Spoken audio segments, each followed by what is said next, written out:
Hey rockers, welcome back to Bloody F Mess Official. Got a story that happened just last night. It's not going to be a real long story, but I thought I would share it with you guys. Going to talk about this guy, Steve Earle. What a legend, man. One of America's best songwriters too. I'm a big fan of this cat and have been for a long time, and since probably mid 90s, 96 when his first album Guitar Town came out. Got to go see Steve Earle opening for Taj Mahal. And I want to thank my youngest daughter, Audrey, for hooking us up with tickets. Thank you, Audrey. And I want to thank my oldest daughter, Jessica, for this t-shirt, man. Yeah, dig that. The colors are vibrant. Loving it. So, yeah, Taj Mahal headlined the show last night at the Britt Festival in Jacksonville, Oregon. Sister Tracy, a.k.a. Tracy, went to the show with me. We get to the place and had kind of a nightmare situation happen right away, man. It was at the Britt Fest, Jacksonville, Oregon. Parking is atrocious in this town. Anyone that lives there has been to the Britt Fest shows, especially in the last couple of years. Used to be where you could, park in the neighborhood pretty easily in front of a house or in between houses or, wherever. Now, everywhere you go, it's parking permit signs. They give you tickets. You can't park anywhere. I literally had to go park at the Ray's grocery store, if you know where that's at, in conjunction with the Britt Fest. It's a long-ass walk. But I just got sick of looking for a place to park. Got there. I went ahead and dropped Tracy off, by the way. Yes, I'm a gentleman. I dropped her off and said, don't worry about walking. And she hung out up at the gates and actually went into the show. I said, go on in, man. And I started walking back to the place. Get there, I hear the opening sounds of Guitar Town from Steve Earle's first album. This was his first tour that I've heard of in a long time, where he was just doing him and his acoustic guitar. It was actually the 50 Years of Songs and Stories tour. And Steve Earle, if you're a fan, man, he's done some killer work over the years. And probably 5, 6, 7 albums by him that I consider classics, man. And but anyway, after getting over the parking fiasco, I go inside to meet Tracy. We had brought a blanket with us, right? And we had some munchies and some stuff to smoke, if you know what I mean. And I get inside the gates and I'm like texting Tracy, where are you? She's like, hey man, I got us seats down in the 8th row. And I'm like, the 8th row, like you mean? She goes, yeah, something about standing room only, because at the Britt Fest, you can pay money and have a standing room only seat where you're like this far from the artist. He's like right there. And we got tickets for free and decided to go ahead and get the lawn because it's kind of chill. You get to lay back on your blanket and just relax, and you can see the band fine. And you can see footage of this stuff at my other channel, The Church of Rock, all one word. It's got probably 3, 4, 5 Steve Earle videos up now, and I've got 1 or 2 more to put up tomorrow. Pretty good footage too, man. So it's just Steve. It's just his guitar. We're looking forward to seeing what's on the set list. I couldn't find Tracy. I just was a little too buzzed, I think, and smoked a couple too many bowls. But I was literally kind of in this chill mode, so I just plopped down on the grass, and she's like, come down the stairs. I'm on so-and-so seat down here on the left. And I'm like, oh man, it's complicated. And I literally just sat there in the grass. And after texting for a while, I'm like, this sucks, man. I'm not going to spend my night texting when this great guy's playing on stage. So I literally watched the show alone, and Tracy and I both enjoyed it. Matter of fact, it was probably my 6th or 7th time seeing Steve Earle play live. One time I even pissed him off, and that story is under my video section on this channel. But I've seen him 6 or 7 times. This was by far my personal favorite Steve Earle show for many reasons, but it was just him stripped down. Him and the guitar, and it was not just songs, it was stories. After all, the Stories and Songs tour.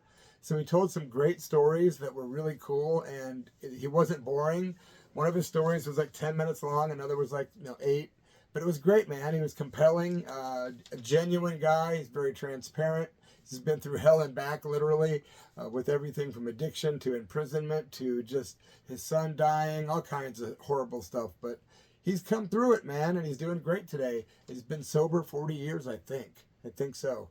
Anyway, so I don't have the exact set list, but I've got most of it. 80%. And these songs are not in order, but these are songs that were definitely played at the show, and I made notes. Yep. And I made some mental notes, and I saw the video footage later. So the videos, again, can be seen at the Church of Rock, my other channel. There was a small group of people standing up in the standing room only section, right? I was amazed. There was like maybe 20 people. I'm like, why the hell don't we just walk down there and walk up there? Just who cares? But, you know, rules and all that stuff. But Tracy literally did break the rules because she walked down and got right in the 8th row. And I, like an idiot, sat where I was sitting behind the freaking soundboard. But I could see fine, man. I zoomed in and got some really good footage of Steve playing. Guitar Town, like I said, was the first song from '86, which I'd never seen him do live. Then I Ain't Ever Satisfied, which is one of his classic tunes. It was amazing. The crowd was singing along. I was definitely happy to hear that one. And it seemed like a lot of people there were big fans of Steve Earle because they knew the words, right? So then he did a great one from his 2000 self-titled called Transcendental Blues album. And that was the song he played, was the title track from that album. Transcendental Blues, great stuff. Almost Eastern, kind of mystic sounding, really cool stuff from Steve. The whole audience, again, totally getting down. People were dancing up front and stuff. At this point, Sister Tracy was texting, and I decided I'm not answering any more texts. So I just sat in for the show, started videotaping. After Transcendental Blues, probably and arguably one of his best songs, South Nashville Blues, man. Just a killer tune, man. One of my very favorites for sure. He talked about all kinds of stuff during that song. And yeah, he kept talking about having to play the song after that because South Nashville Blues is about him scoring drugs. And it's a dark, gritty song about, you know, living that lifestyle of an addict and waking up and going down to the bottoms, you know, to kind of search for the devil to get what you need. Just a really heavy song, South Nashville Blues. But he said he felt compelled to do the next song because he didn't want to glorify or make anybody think they should go on that path that he was on. And he said he's never getting back on that path. So he did one called CCKMP, which stands for Cocaine Cannot Kill My Pain. Another one of his very best songs ever. If you haven't heard that, you got to check it out. CCKMP from the I Feel Alright album from 1996. One of the best records he's ever done, in my opinion. But that song is pretty heavy. I actually have it on video on my other channel.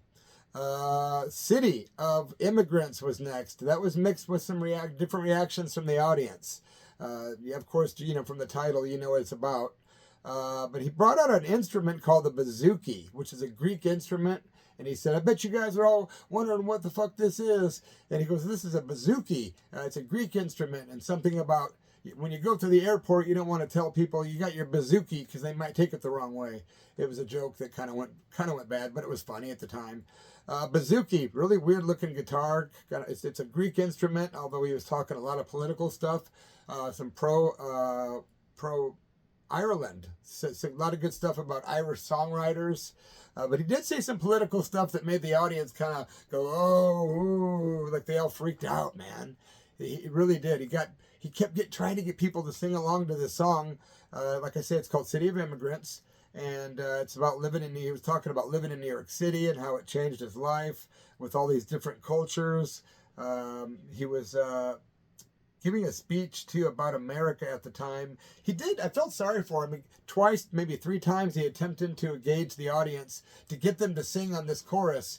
And it was really light, not very many people singing. At one point, he said, you guys blew it on the last time.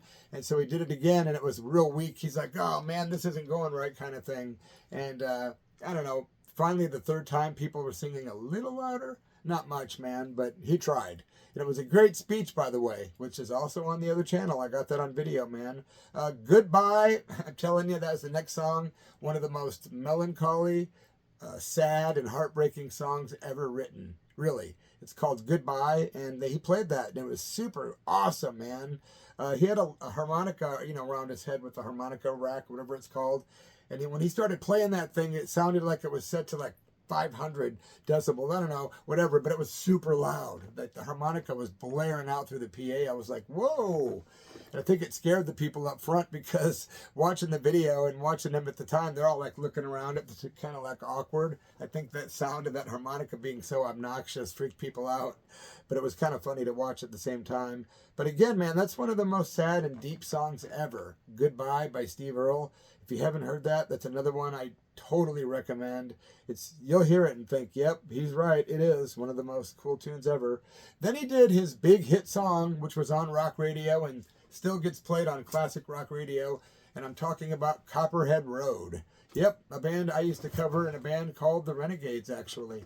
But Copperhead Road, people were all super happy to hear it. They're all like clapping, and as soon as he broke into the beginning, lead vocals, my name's John Lee Pennymore, something like that. Everyone started going, yeah, and just like it was like obviously the song that most people knew by Steve, which I know gets under his nerves.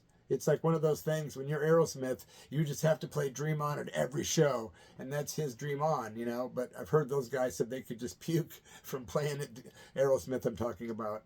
I think Steve Tyler said one time, or one of the guys. But they know where their bread's buttered, and of course they're going to always play it. But that's Steve Earle's, Copperhead Road to him is like his Dream On, I think. Then he did a tune called The Mountain, which was a beautiful tune. Another great speech before that one, and, the Britt Fest is actually set in the mountains, so it's a really great back setting. You got these beautiful mountains in the background and skyline. You really can't beat it for a concert. It's outside under the stars. And hearing him do a tune called The Mountain, that was pretty rad. Then he did It's About Blood, which is a song that's on the tribute to the coal miners who died in West Virginia. Really intense, profound song. Steve is a great poet, a great writer, one of the best by far in America. And a lot of people don't know, but it's never too late to learn something new, man.